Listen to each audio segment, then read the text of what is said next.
Você já imaginou ser julgado pela sua aparência em uma reunião de negócios? E depois ter a oportunidade de dar a volta por cima de uma forma que ninguém esperava? Essa é exatamente a história que vamos contar hoje, uma história real que aconteceu nos Estados Unidos e que mostra como o preconceito pode se voltar contra quem o pratica de uma maneira devastadora. Marcus Johnson sempre soube que teria que trabalhar 2 vezes mais para conseguir o mesmo reconhecimento que seus colegas brancos no mundo corporativo. Formado em administração pela Universidade de Harvard com um MBA em finanças, Marcus construiu sua carreira do zero, começando como estagiário em uma pequena consultoria financeira, até se tornar CEO de sua própria empresa de investimentos aos 35 anos. Sua empresa, Johnson Capital, havia crescido exponencialmente nos últimos 5 anos, gerenciando mais de $500 milhões em ativos e sendo reconhecida como uma das consultorias financeiras de maior crescimento no país. Marcus sempre foi conhecido por seu estilo despojado de trabalhar, preferindo roupas casuais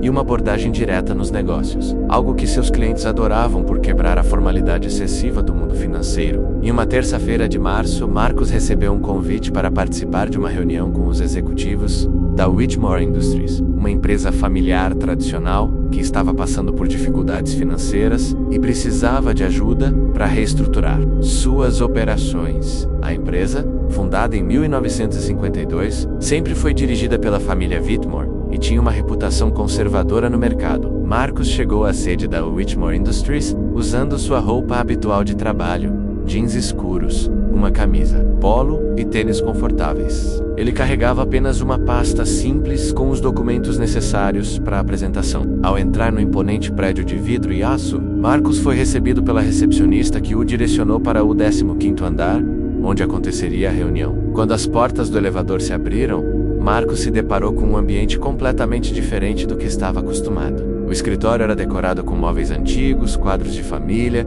e tinha um ar de solenidade que contrastava com um ambiente descontraído de sua própria empresa. Ele foi conduzido a uma sala de reuniões onde já estavam presentes 5 executivos da Whitmore, todos vestidos com ternos escuros e gravatas. Robert Whitmore, o CEO da empresa e neto do fundador, olhou Marcus de cima a baixo quando ele entrou na sala, sem nem ao menos cumprimentá-lo adequadamente. Robert disse em tom desdenhoso que havia um engano, que eles estavam esperando o CEO da Johnson Capital, não um office boy ou entregador. Marcus, mantendo a calma, se apresentou educadamente e estendeu seu cartão de visita, explicando que ele era Marcus Johnson, CEO da Johnson Capital. A situação ficou ainda mais constrangedora quando Robert, claramente desconfortável, comentou que esperavam alguém mais apresentável para uma reunião de tamanha importância. Ele sugeriu que Marcus talvez devesse voltar outro dia mais bem vestido ou enviar um representante mais adequado da empresa. Os outros executivos presentes ficaram em silêncio,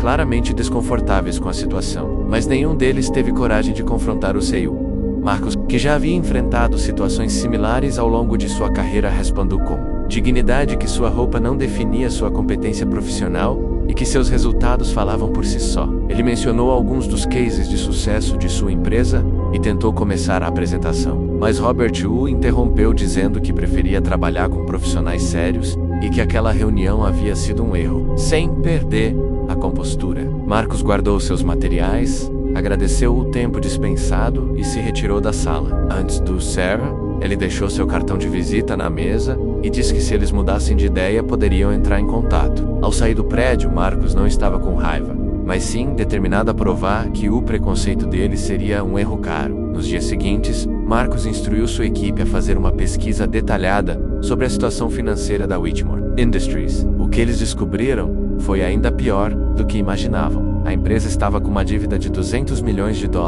Havia perdido 3 grandes contratos nos últimos 6 meses e estava à beira da falência. A família Whitmore estava tentando vender a empresa discretamente, mas não conseguia encontrar compradores devido aos problemas financeiros. Marcus viu uma oportunidade única. Ele sabia que com os contatos certos e uma reestruturação adequada, a Whitmore Industries poderia voltar a ser lucrativa.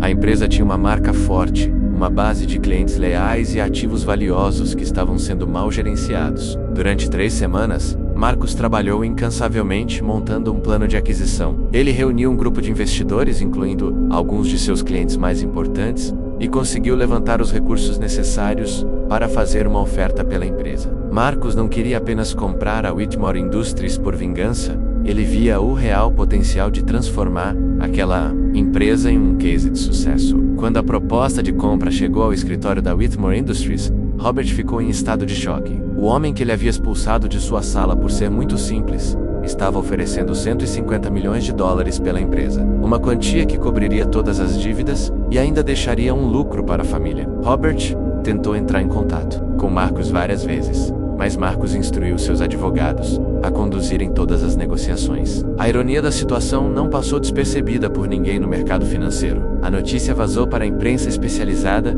e logo se tornou um caso estudado sobre como o preconceito pode custar caro no mundo dos negócios. A aquisição foi finalizada em 6 semanas. Marcus se tornou o novo CEO da Whitmore Industries e implementou as mudanças que havia planejado. Ele manteve a maioria dos funcionários, mas fez questão de promover pessoas com base no mérito. Independentemente de sua origem ou aparência, a cultura da empresa mudou completamente, tornando-se mais inclusiva e focada em resultados. 2 anos depois da aquisição a Whitmore Industries, agora renomeada para Whitmore Johnson Industries, havia não apenas quitado todas as dívidas, mas também triplicado seu faturamento. A empresa se tornou uma das principais players em seu setor e um exemplo de como a diversidade e a inclusão podem impulsionar o sucesso nos negócios. Robert Whitmore, que inicialmente ficou como consultor na transição, acabou saindo da empresa após 6 meses. Ele nunca conseguiu se adaptar à nova cultura organizacional e aos novos métodos de trabalho implementados por Marcus. Anos depois,